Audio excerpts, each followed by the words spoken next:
I'm John Golia. And I'm Greg Fife. And we are the Flight Safety Detectives.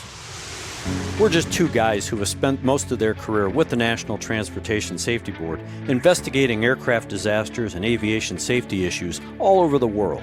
Yep, and this podcast is where we talk about everything from accidents, airplane technology, to the big business of aviation. We live and breathe aviation. My co-host John has been in the aviation business for more than 60 years.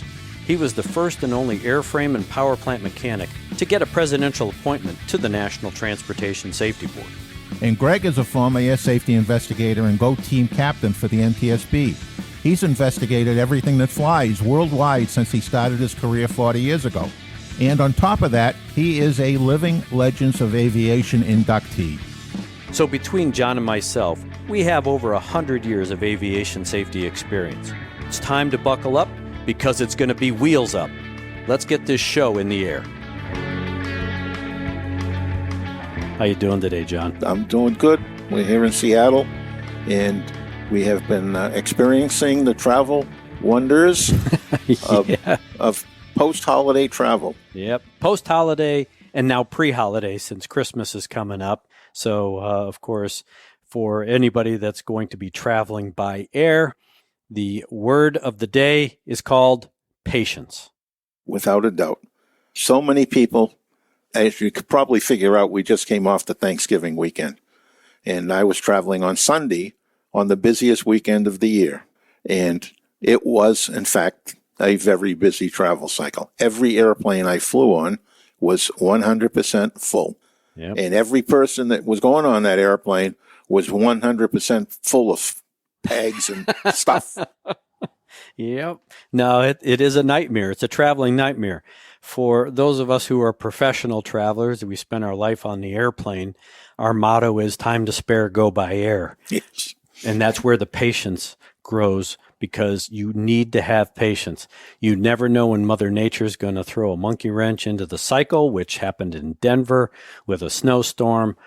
That snowstorm moved its way across to the East Coast, and you got stuck in it, having to come out here a day early because of the weather issues and things like that. So you have to plan ahead. And now that we're going into the Christmas season, a lot of people that are only flying for the first time or one time a year, and it happens to be around the holidays, you really have to know how the system is played so that, you aren't frustrated. It doesn't make your travel schedule something that turns into a living nightmare, and that you're not one of those people that's laying on the floor in a major airport, sleeping on a cold tile floor with crying kids and spilled drinks and people walking all over you and making all sorts of noise or anything else. It can be a challenge. And some of the challenges that we face, we bring them on ourselves. So I left for my flight, I left my house 3 hours early. I am 35 minutes from the airport, and I actually made it in 30 minutes. So I am very early for my flight. The line at security, I'm pre-check. When pre-check was decent, maybe 25 people in line. But the other line was huge. If I were just going as a regular passenger, an occasional traveler, and I didn't get there 2 or 3 hours early, you're going to have the stress level going through the roof for fear that you're going to miss the flight.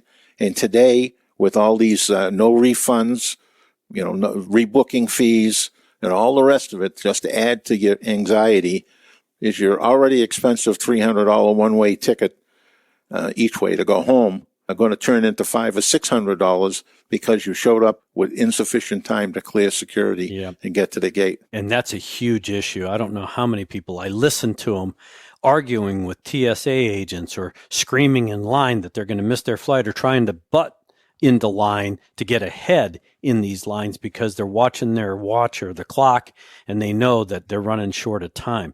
That's where pre-planning comes in. You know that whether you're going into a Walmart to go Christmas shopping or going to the airport on a holiday season, there are going to be long lines. And you have to plan for that.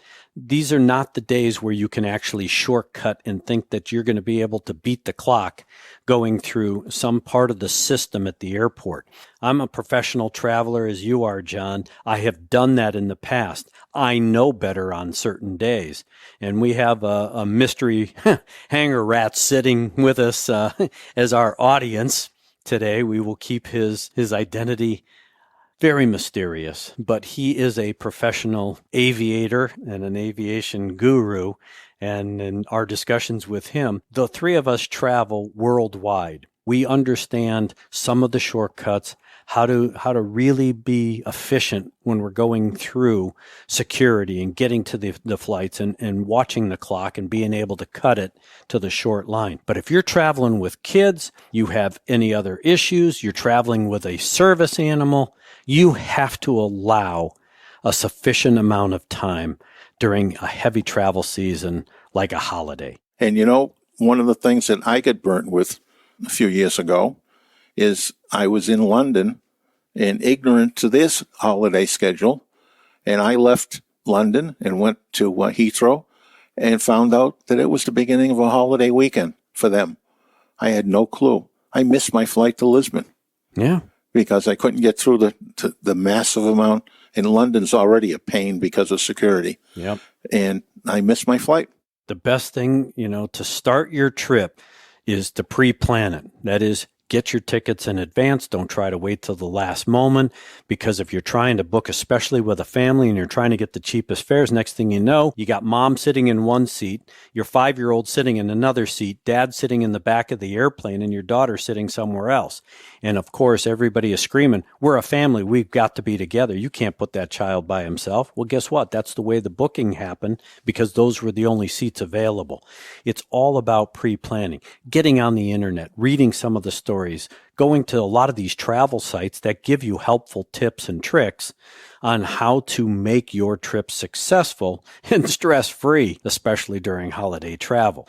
You and I can talk about, if you're a single person like us when we're traveling, you can get through the TSA pre.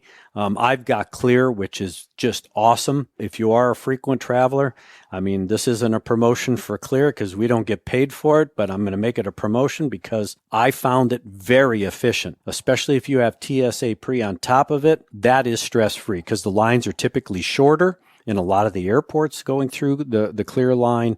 It's real easy to sign up at the airports.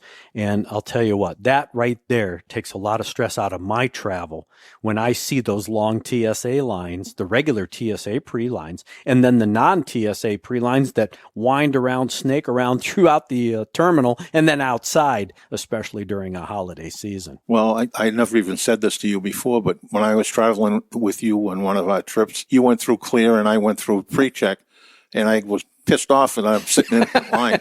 So I as soon as I got back home, I bought Clear myself. Yeah. And, you can take some family members through it. So that's one way to reduce your stress. The other way, of course, is, again, I don't know how many people I've seen going into the TSA lines. They have these liquids, whether it's a baby bottle full of formula that you have to feed the kid. The rule is the rule, 3.5 ounces. You don't want to fight with the TSA agent. They're going to make you pour out the liquid, throw the bottle away or whatever. You just got to plan for that. Mix it up on the other side. You can always find water on the other side. You can mix the formula, but go in with the powder. Do not go in with the liquid. Perfume, gifts. I saw just recently, I just saw folks trying to go through TSA with gifts. Food. The TSA hates food. When it comes to trying to put it through the security devices, they're going to make you open up the package to make sure, in fact, it's food. And so those kinds of things, if you know ahead, that's going to help reduce your stress, because put it in your checked baggage. Pack it in your checked baggage. Do not try and carry it on the airplane. Food typically isn't that fragile. If you're taking summer sausage or a ham or whatever, wrap it in paper, stick it in your suitcase, and check it. That raises a good point. We've got carry-ons today that are as big as suitcases. You've got the airlines in defense have made their bins bigger. Boeing has now got their latest interior that has really made the overhead bins large. Yeah, I mean, you can put a lot of stuff in there. And But people think that they have to fill it when they get on the airplane. Yes. And, people don't want to check the bags because it's a $25 charge. Well, I would tell you, one of your credit cards, get one that has either the airlines issued credit cards, or there's a number of others that get you the first bag free. Yeah. Checked, so that you don't have that self-imposed pressure to carry it on because you don't want to spend another $25 on top of an oftentimes expensive ticket. And the other thing that's happening right now, because we're into the winter season, suitcases are heavier. I don't know how many people, and I go through the global service on United because I spend my life on United. And so even going through global service, I see people that have jam-packed all of this stuff into a suitcase. If you miss that weight limit of 50 pounds, they're either going to make you unpack it and pack it in or spread it out through other bags. And if you don't have another bag, you better have a choice to make as far as what you don't want to take, or you're going to be paying that extra fee for that oversized bag or that heavy bag. Airlines make a lot of money over those extra fees. Absolutely. It's all the little things. And again, so if you have the opportunity, instead of trying to consolidate everything into one bag and you have two people, take two bags. Get under that weight limit. Each of you are going to have a bag. You're going to have to check two suitcases instead of one, but it's a heck of a lot cheaper than paying the oversize or the heavyweight bag fee that the airline's going to charge you. And that's just the beginning. You haven't even got on the airplane yet. Yep. And I'm telling you, I've got this pet peeve, and it just drives me nuts now. I've been traveling for years. We have lost airplane and airport etiquette. Oh, without a doubt. The belligerence of people, the nastiness, the entitlement. Again, spending as much time as both you and I and our mystery guests spend in airports, we are observers, and I observe a lot that goes on. I've got a lot of friends of mine in the business. They're gate agents, they're service agents, they're flight attendants, and they're professionals. Yet people treat them like dirt. They think they're entitled. And, that kind of attitude, one, is going to be a loser, because I guarantee you cop an attitude with a flight attendant, a service agent, or a gate agent, guess what? They're going to make sure your life is hell in some way, shape, or form. You have to treat these people with respect. They can't make that airplane move any faster. They can't make the snow stop at a snowy airport. They can't create another seat. And they can't create another seat. It is what it is. And if you haven't planned and you show up late and that door is closed, guess what? You're nobody special. I've had the same issue. My flight was late, my connecting flight. I got to the gate, and even with my status, that door is closed, that airplane's pushing off the gate, they'll be happy to rebook you on another flight, but you're not getting on that flight. And that's the kind of stuff that leads to stress. And the last thing any of us need, especially around the holidays, is that added stress. So pre-planning is the best way to really make your holiday travel successful. There are a number of websites. John and I both know a lot of the folks that write these websites. They have some great information. They're resourceful as far as if you're traveling with small kids or service animals, how to streamline those processes and things like that. Again, if you're carrying big, bulky clothes, that doesn't help you when you get on an airplane, because if they run out of overhead space, you can't shove it underneath the seat because you've already got your other briefcase or your other tote with you. So think about these things, because you don't have all the room in the world to put your stuff on an airplane. And let's talk about stuff on the airplane. All right. In particular, we get a half hour to board the airplane. And you get up there and you're stuffing everything you can in the overhead, and sometimes everything you can underneath the seat in front of you. And you finally get settled in and you leave. Now you land. It comes time to get off the airplane. I can't tell you how many times I've seen people that are in row 10, but because they got on late, their overhead bag is in over row 15 or 20. Yep. And now they start swimming upstream to go get their bag while everybody's getting off. Right, pushing their way over. And it just drives me crazy because they push back. And then when they get to their bag, then they push their way forward to get back to where they were. Yeah, like they have a spot in line waiting for them. And it doesn't work that way. There is a way to swim upstream if you think you have to do that. But guess what? Unless you're trying to catch another flight, which again, okay, the flight attendants typically make an announcement. They ask the passengers, hey, if you don't have a reason to get off because this is your terminating spot, let those people that have a connecting flight take off first, get out of the airplane first. That's respectful. And I sit there and I'm not in any hurry. Go. Have at it, because I know what it's like to be running across, a mile of terminal trying to catch another airplane. But everybody thinks that they have to get off that airplane like right now, even if they don't have a reason to get off the airplane right now. And again, it's all about airport etiquette. And, with all the stuff that people bring on it, it takes them forever to put their jacket on and pull their stuff out. You got to be prepared. That airplane, as soon as it touches the ground, you should already be mentally gathering up your stuff, physically gathering up your stuff so that you can expedite getting off the airplane rather than, oh, okay, now it's my turn to stand up and I'm going to pull my suitcase out of the overhead and I got to put on my jacket. Meanwhile, you're holding up that line and those people are not happy back there. Right. Just stay in a seat or cross the aisle to when it's empty and let people go. Yeah, there's always going to be a gap. Yep. So, it's like merging into traffic. You wait for the gap and you merge. That's the kind of stuff. I've seen more belligerent people. I've seen the shouting matches and the word exchanges and the word wars and everything else. And, and they take it out on the flight attendants too. Oh, absolutely. The last person in line that doesn't deserve that kind of abuse. Yeah. You see it all the time. Yeah. Sometimes I step in the middle of that. But I've done the same thing. I've watched, entitled travelers or somebody that's sitting in first class think that because they're in first class, that gives them the prerogative to abuse the staff, that is the flight attendants. And I've stepped in a couple of times and, counseled some folks.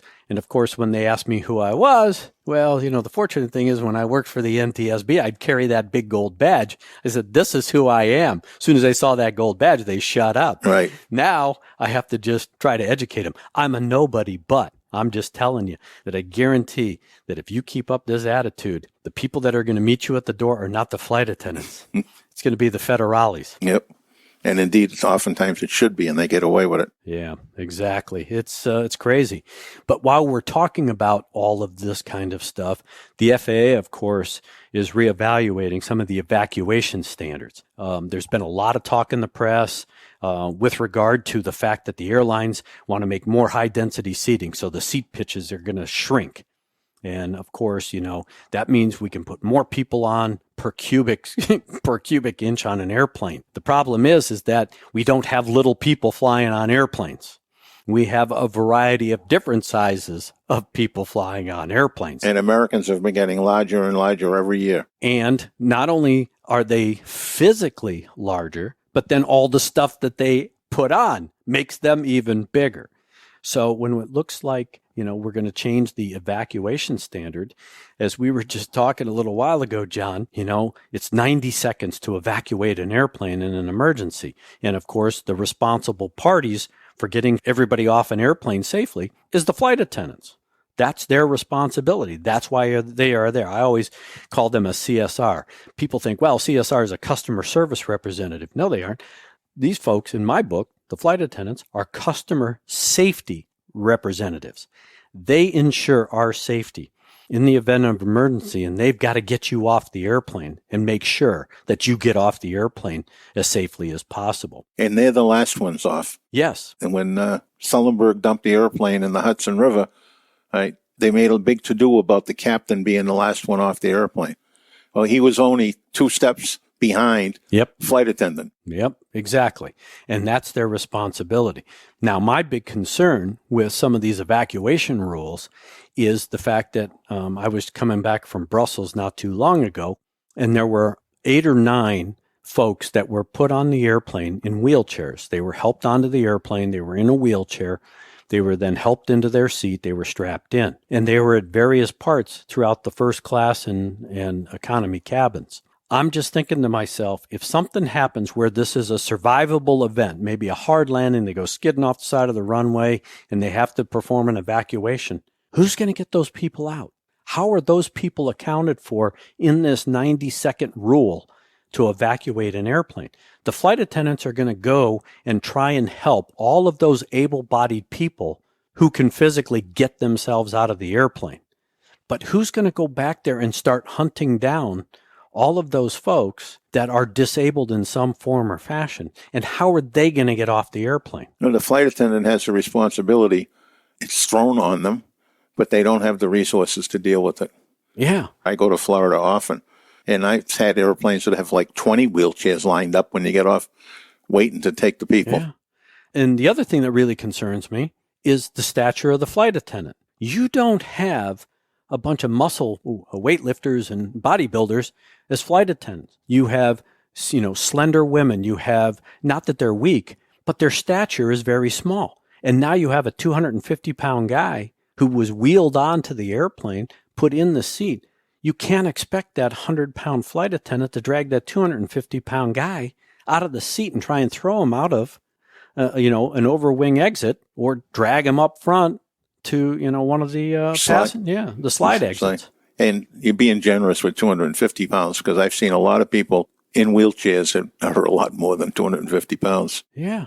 And then now with all these, quote, service animals, what about the animal?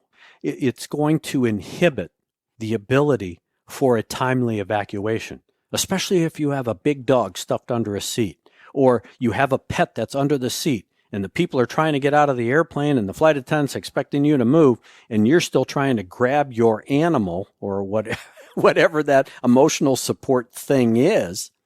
That's going to slow the evacuation process. And then how do we get that animal out, especially a peacock or a chicken or a pig? I worked for US Air when we had, right here in Seattle, we had a pig come on the airplane.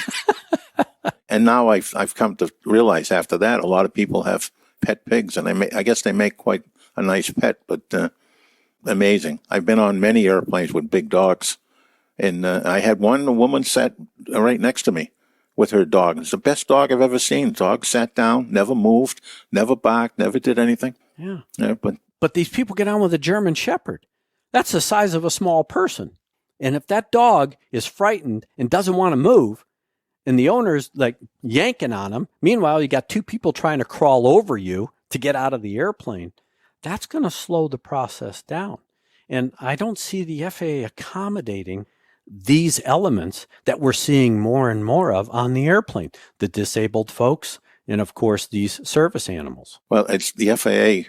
Other government agencies are in a box because the American Disability Act says a lot of things about those people traveling. Sure. But you're not allowed to restrict them. And I'm not saying restrict them, but there's got to be a way that's written into the regulatory requirements that you seat these folks in a particular area so that the flight attendants always know that in these particular sections of the airplane, these are where the disabled folks are going to be, so that they don't have to try and hunt them down. Dark and stormy night, the airplane crashes, it lands, there's a fire, the cabin fills up with smoke, it's dark in there. The flight attendant doesn't have time to go try and hunt down who's still sitting in a seat because they're disabled. They're going to try and get everybody out. They'll go back and do a sweep. But again, that's time consuming. And I think that, the FAA really needs to start taking a harder look at a lot of these things. I mean, look, we still can't educate people that when you have to evacuate the airplane, you leave your stuff behind. Look at the people in Asiana. We've got video cameras from the airport that show them carrying their stuff out. Look at Miracle on the Hudson. People are standing on the wing with their briefcase and their suitcase. Like, okay, we're just waiting for a cab. It's crazy, John. And, from a safety standpoint, while it is sometimes frustrating, especially for people that don't travel a lot, trying to navigate the airport, get on the airplane, deal with delays, deal with cancellations. Yeah, that's all frustrating. I think of it more like, okay, that's just part of life. That's part of my life when I travel. But when I'm sitting on the airplane and I'm thinking as a safety guy, what if? How am I getting out? What am I going to do to help others if I'm still able-bodied? And I know that the flight attendants are mentally targeting people, as they should. They target people that go, okay, yep, the guy in 5A, he's able-bodied. The person in 4A, not so much, because they're looking for people to help them in the event of an issue. And so I'm always trying to think, okay, if I have to get out, how am I getting out? And who am I going to help? And who do I have to go over or who do I have to go through to get out of the airplane? And talking about that, how many people count the rows to the exits? That's, Yeah. Everybody, human nature is you're going to go out the same door you came in, but that may not be the best door. Exactly. You might be 2 rows away from the back door. And you need to think that I'm going to go back, not go front to get out of the airplane. The other thing is that when you're sitting there, you have to not only think about the rows. That is because, one, you're not going to just stand up and walk down the aisle. A lot of these airplane crashes, the tube actually rolls on its side, could roll inverted. During the day, it's one thing. You may have smoke in there, but you still have some limited visibility because of daylight, natural light. But now you got a problem at night. Now the tube is upside down. You're no longer on the floor. You're on the ceiling. You have smoke up there with a possible flash fire over the top. You're not standing up. You're going to be crawling. So you really need to know from a mental standpoint, touching the seats, because that may be your only way to find that exit is by counting those seat rows. The other thing that we saw in Air Canada with the lab fire was that several people died in their seat from smoke inhalation because other people saw them trying to push the button on their seatbelt to open the seatbelt. How does the seatbelt open on your car? You typically push a button. Right. How does it open on an airplane? You pull a flap.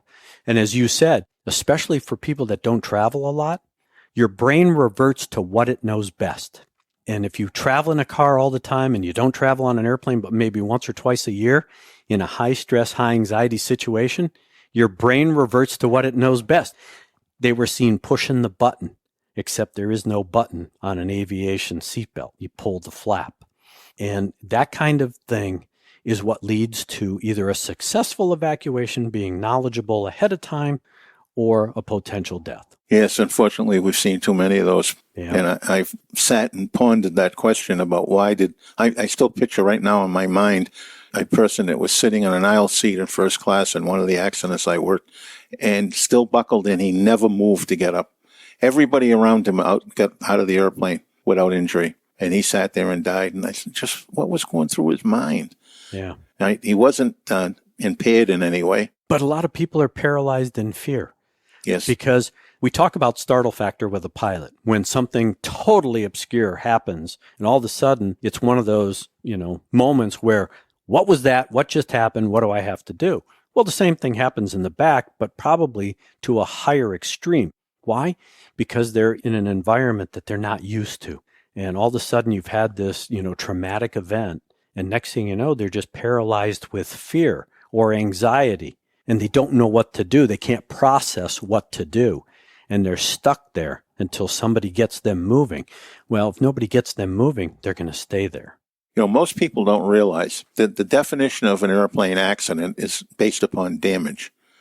And the statistics show something over 90% of the airplane events that categorize as accidents because of the damage criteria are entirely survivable. Absolutely. And absolutely. So I hear people all the time when I talk to them about what they're going to do. Well, if the plane crashes, it won't matter.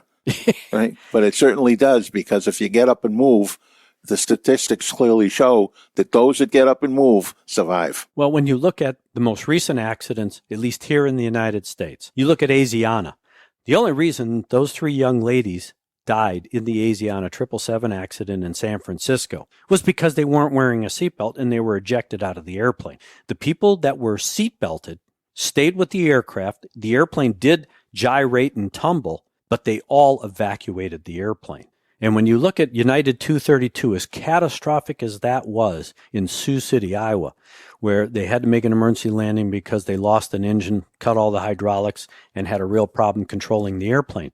Yes, there were fatalities, but the people that survived that accident were able to evacuate. The majority of them were able to evacuate themselves. And again, it all depends on the fact that, look, they were belted in. It's just like being belted in your car. If you're not belted in your car and you're doing 60 miles an hour down the road and you hit the back end of a tanker, you're not staying in that car. Right. You're going to get ejected. And seatbelts save lives, whether it's on an airplane, in a car. Yeah. No it's all about physics. Right. And the best way to handle physics is to stay with the structure, because most likely the structure is going to stay in the aircraft. Right. That is the It's seat. going to protect you. Yep, exactly. These are the kinds of things that, you and I have seen from a professional standpoint when there's serious accidents and incidents. But for, you, the traveling public, knowledge is power. And, you always want that power. Power being the fact that the more you know, the easier it's going to make your life. And we look at it from a safety perspective in being safe. We don't expect you to be involved in an airplane accident. And in fact, the statistics, your chance of being involved in any kind of airplane event is 1 in 29 million versus being struck by lightning, which is 1 in 157,000. So when you look at the odds of those kinds of things happening, yeah, your chances of being involved in any kind of, traumatic or tragic aircraft accident are very, very minimal. But you want to be prepared. We as pilots are prepared all the time. We are thinking all the time. One of the things that we all learn as pilots, flying, the first thing we learn is always be ahead of the airplane. Always be thinking ahead of the airplane, anticipating what might happen so that you're prepared mentally to spring into action. Well, being a passenger is no different. The briefings that the flight attendants give you are not there to bore you to tears. They are there for a reason. The FAA requires that they give every passenger a briefing. I've heard those briefings 10 billion times like you have and like our mystery guest has. The fact is that I put the paper down, I put my iPad down, and I listen. Why? Because one day I'm on a 737, the next day I'm on a 757, the next day I'm on an Airbus. Every airplane is different. The seating configurations are different. The locations of the exit. Yeah, you got 2 up front, several over the wing, and 2 in the back. But they're different configurations, whether you're on a narrow body or a wide body airplane. And again, you want to be prepared because you don't want to be stumbling around in an event where time is of essence to get out of that aircraft. And if you're in and around the overwing exits, there's such a variation on whether you pull the handle, pull the window in, pull the handle, push it out. I mean, it's in the card. People that have those seats and a flight attendant comes around pointedly asks a question about that.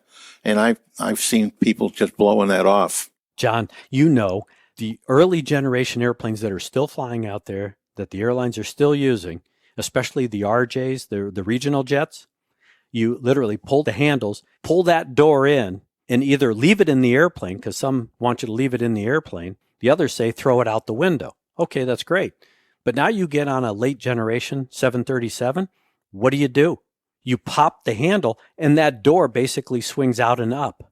Yep. It's totally different than a lot of the airplanes. And if you're sitting there trying to pull this door in, you're going to hamper not only the evacuation, you're probably going to get killed. The reason for it is because either people are trying to go through you to get out there, or you've delayed the evacuation because you didn't bother to read it and you can't pull that door in. It's a plug type door. It's going to open out, not in. Yes. So, these are the kinds of things that, be a smart traveler, be a smart passenger.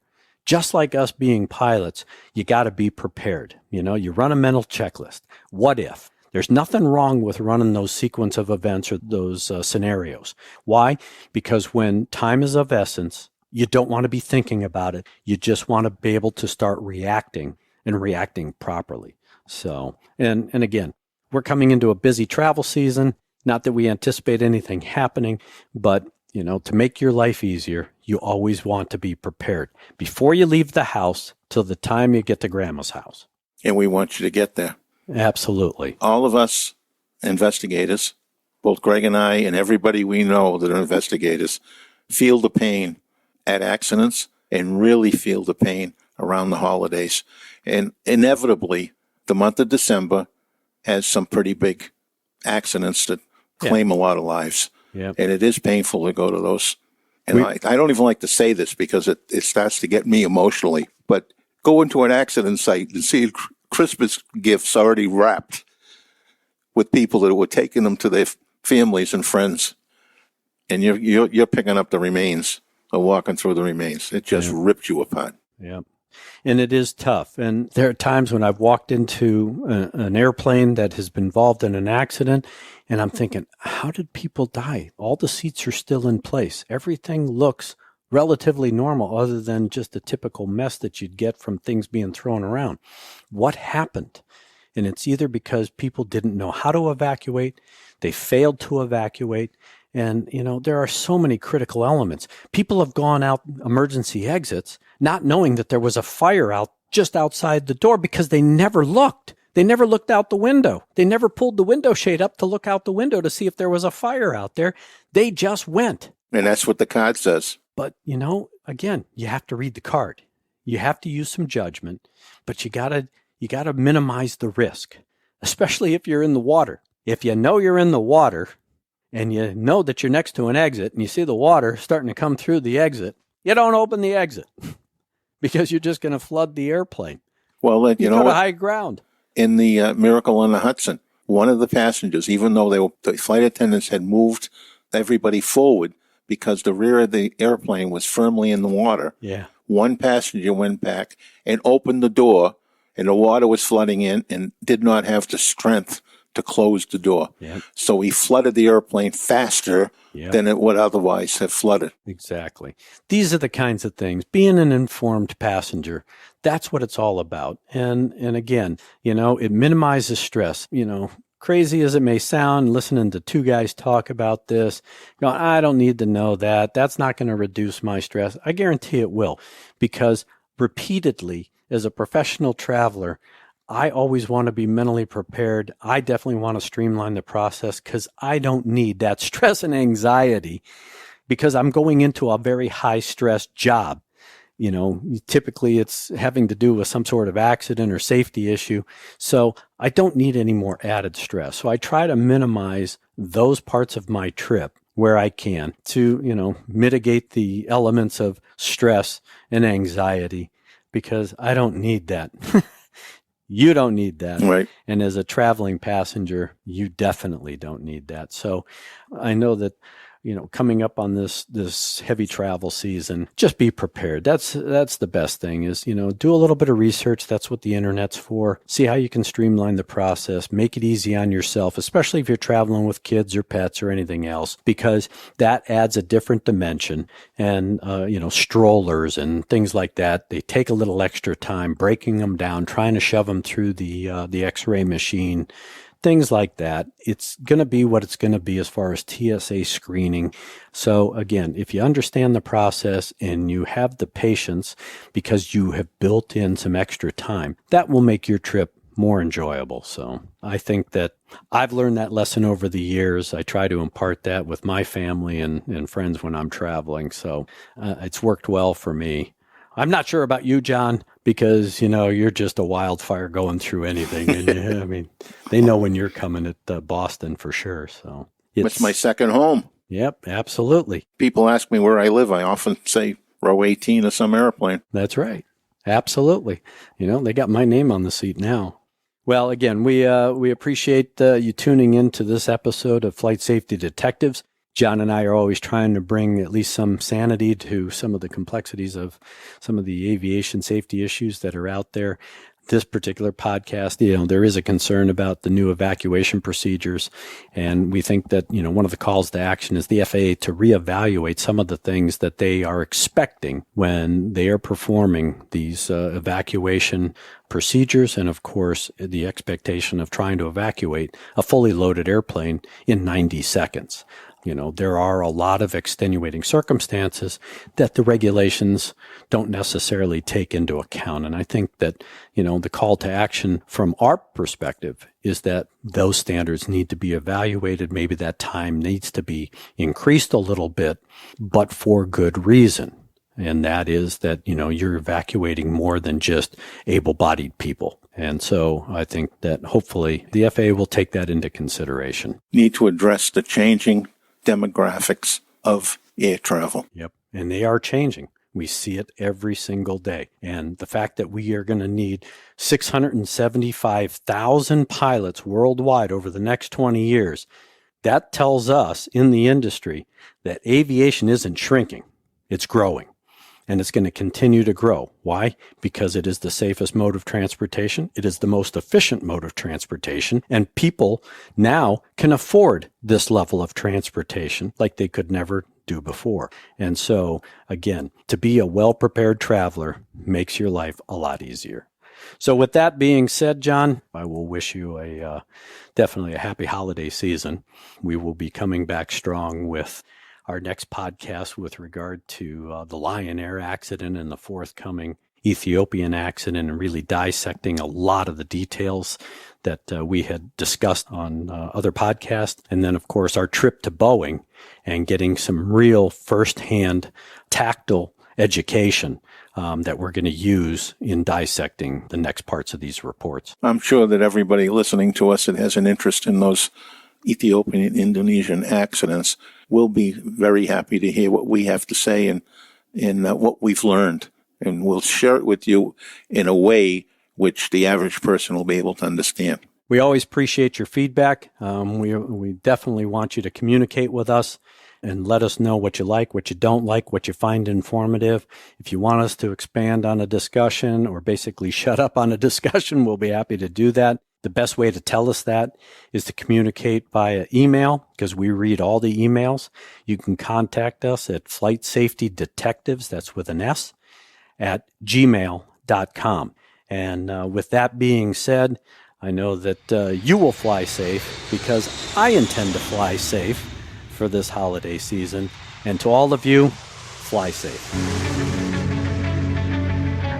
To listen to more episodes of the show, go to flightsafetydetectives.com or the Professional Aviation Maintenance Association at PAMA.org, and wherever you find your favorite podcasts.